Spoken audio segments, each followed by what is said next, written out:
نه برادر قنوجین یکم زوی گوسالاکش نه زویدگی اینه یه سودکش زویدانشه گوسالاکش قنوجینه 7 لیتر شیرمتیه اینه گوسالاچاکش نرخش 12,000 سومون و معامله دوره این سایکی گوه دانشوی که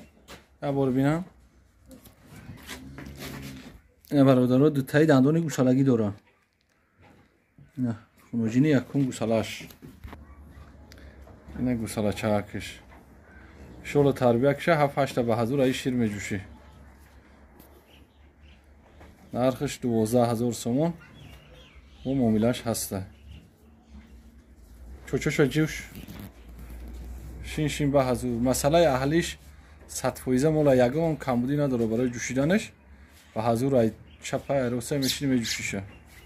یه حد مولی یووش خشتوه نه گوسالاچاکش یک روزه گوسالای یه سودکش زویدانش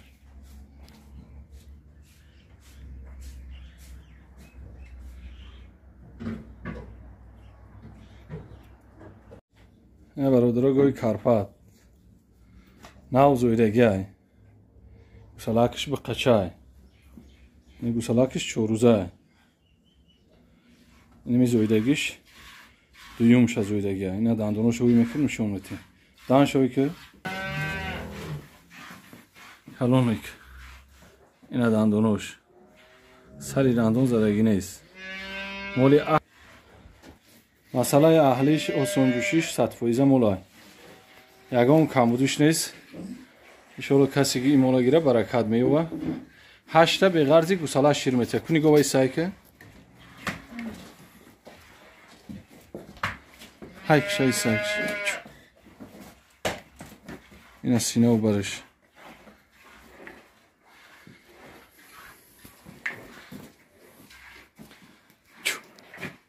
گوسالا که به قچه دوره نرخش 12,000 سومون میگیم و معامله دوره مولی کارپات چوچو بری فسونی خشرو دوره اینمی دویم گوسالاش های گوسالاکش به قچه های او سونجوشه که خشرو های نه چوچو بری فسون دوره چوچوی دروز نرخش 12,000 سومون های با معامله دوره مولی پهمی فسون های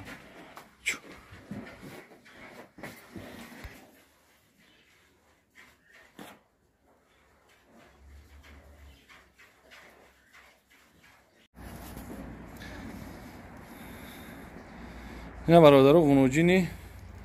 چورنپیوستری توزا ناو زویدگی دویم گوسالاش دندونای گوسالگیش در دهنش 10 لیتر به غرضی گوسالاش شیر میتیه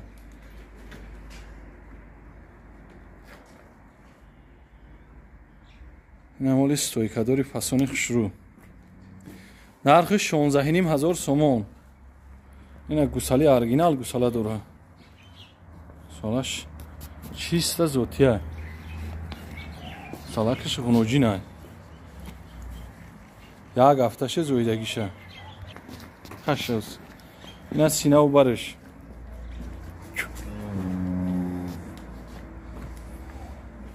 نخ سربیکشه 12-13 تا بولو شیرمتیه اینه حوز نو یک هفتهش زویدگیشه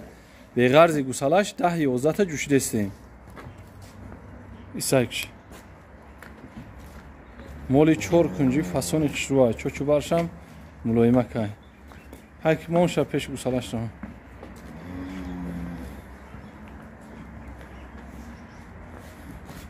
نرخ 16,500 سومون آدمی مولکن گیره ایشالله برکت میوه بیا حد مولی اوسونجوشه که فسونی خشروه گوسالا اکشم نو زویدگیه نه چوچو برش